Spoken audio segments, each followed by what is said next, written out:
ओम काली। सभी हिंदू धर्म प्रेमी भाइयों बहनों को मेरा हृदयपूर्वक ओम काली। गांधी के मामले में अपशब्द बोलने के लिए मुझ पर एफआईआर दर्ज हुई। मुझे उसका कोई पश्चाताप नहीं है। गांधी ने किया क्या है हिंदुओं के लिए? विश्वासघात किया है देश का। चौदह वोट प्रधानमंत्री पद के लिए सरदार वल्लभ भाई पटेल जी को थे और एक वोट भी नेहरू को नहीं था, तो भी नेहरू को प्रधानमंत्री क्यों बनाया? और ये वंशवाद की जड़ फैलाने वाले ये गांधी ने पूरे के पूरे कांग्रेस के अन्य प्रतिभाओं का खच्चीकरण कर दिया, अन्य प्रतिभाओं को कुंठित कर दिया। एक वंश गांधी नेहरू वंश का ही बोलबाला करने लग गए। सरदार वल्लभ भाई पटेल के हाथ में अगर तब प्रधानमंत्री पद गया होता था तो भारत अभी सोने की चिड़िया बनता था, भारत अभी जगत गुरु होता था, भारत अभी चक्रवर्ती सम्राट होता था, अमेरिका से भी बड़ी पावर भारत बन जाता था। यह महान विश्वासघात भारत की जनता के साथ में गांधी ने किया, इसलिए मेरे हृदय में तिरस्कार है गांधी के प्रति। हिज हाइनेस श्रीमंत ज्योतिरादित्य सिंधिया जैसे महान प्रतिभाएं कांग्रेस में थी, है, लेकिन इस गांधी नेहरू वंशवाद के कारण उनको व्यवस्थित कार्य करने का मौका ही नहीं मिलता। इस वंशवाद के जनक गांधी हैं, इसलिए गांधी नेहरू खानदान के वंशवाद के जनक हैं, राष्ट्र के जनक नहीं, इसलिए राष्ट्रपिता नहीं है। मैं नहीं मानता, कोई माने उनकी इच्छा। दे दी हमें आजादी, बिना खड़क बिना ढाल, साबरमती के संत तूने कर दिया कमाल। ये गाना लिखने वाले को 100 जूते मारने चाहिए। भगत सिंह, सुखदेव, राजगुरु, चंद्रशेखर आजाद, सुभाष चंद्र बोस, इन लोगों ने जो त्याग बलिदान किए, फांसी पर लटक गए ये लोग, इन्होंने कुछ नहीं किया देश की आजादी के लिए, ऐसा इनका बोलना है ये गाना रचने वाले का। इतने सारे महान क्रांतिकारी, स्वतंत्रता सेनानी जिनको फांसी दी गई, उसमें 80% सिख लोग हैं, 20% अन्य क्रांतिकारी हैं। इन क्रांतिकारियों ने जो अपना त्याग बलिदान किया वह व्यर्थ मान लिया ये गाना रचने वाले ने, सारा का सारा श्रेय गांधी को दे दिया। एक लाठी खाई गांधी ने कभी? ये फांसी के फंदे पर झूल गए ये नौजवान, लेकिन इनको कोई श्रेय नहीं।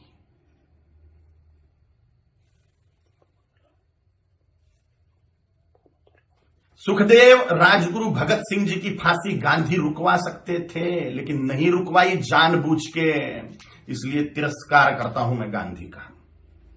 इनका एक बहुत बड़ा हथियार था अनशन करना, और गांधी ने उसका उपयोग भारतीय जनता के खिलाफ ही किया, हिंदुओं के खिलाफ ही किया।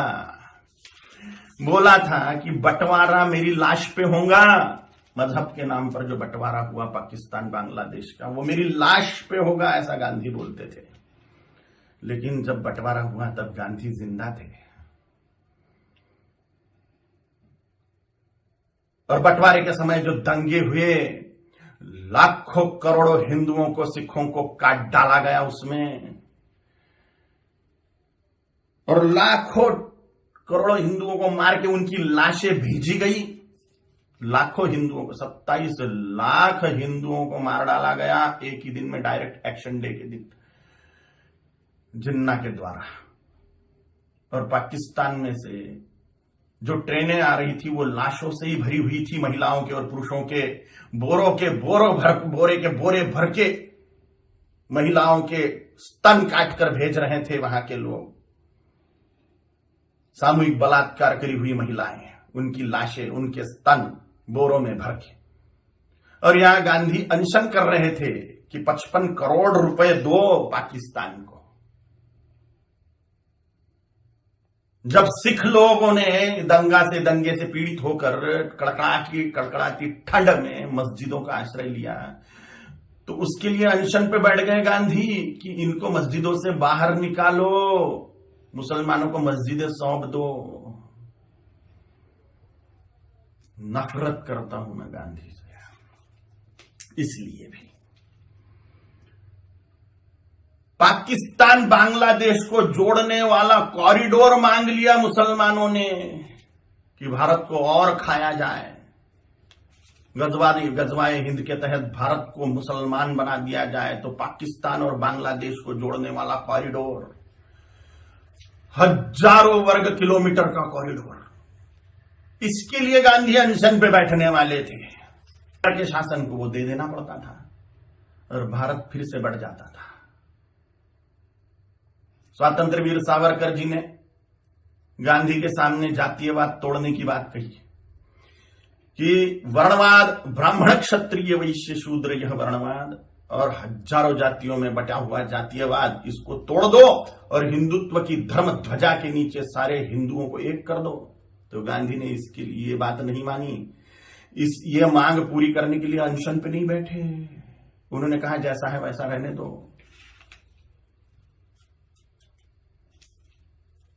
डॉक्टर बाबा साहेब आंबेडकर जी ने बोला था कि संस्कृत को राष्ट्रभाषा करो, देश की भाषा संस्कृत होनी चाहिए। तो डॉक्टर बाबा साहेब आंबेडकर की बात को संसद में मनवाने के लिए अनशन पे नहीं बैठे। स्वतंत्र वीर सावरकर जी का अवमान मानता हूं मैं, ये डॉक्टर बाबा साहेब आंबेडकर जी का अवमान मानता हूं मैं। ऐसी ढेर बातें हैं, ढेर बातें। कोई राष्ट्रपिता नहीं हो सकता। करोड़ों सालों से राष्ट्र है, उसका काय का पिता 200 साल पहले आया हुआ व्यक्ति कैसे पिता बनेगा? अगर पिता बनाना ही है, राष्ट्र का अनिवार्य है, तो छत्रपति शिवाजी महाराज को बनाना चाहिए, गुरु गोविंद सिंह जी महाराज को बनाना चाहिए, राणा प्रताप जी महाराज को बनाना चाहिए, आचार्य चाणक्य जी को बनाना चाहिए। और अभी के महापुरुषों को अगर बनाना है तो सरदार वल्लभ भाई पटेल जी को बनाना चाहिए, क्योंकि पूरे राष्ट्र कुल को एकत्रित करने वाले सरदार वल्लभ भाई पटेल हैं। छोटी छोटी रियासतों के टुकड़ों को एकत्रित करते हुए पूरे राष्ट्र को एक सूत्र में बांधने वाले सरदार वल्लभ भाई पटेल हैं, जिन्होंने राष्ट्र में जो टुकड़े टुकड़े थे उनको एकत्रित किया। राष्ट्र कुल को एकत्रित जिस व्यक्ति ने किया उसको ही राष्ट्रपिता का सम्मान मिलना चाहिए, ना कि हिंदुओं से पार्शियलिटी करने वाले गांधी को। अगर वो कॉरिडोर मिल जाता था पाकिस्तान बांग्लादेश को, तो हिंदुस्तान कब का मुसलमान बन चुका होता था।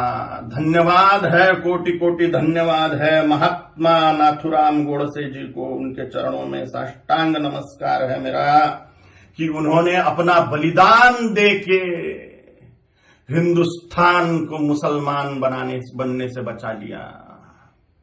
गजवाए हिंद फेल कर दिया महात्मा नाथुराम गोडसे जी ने।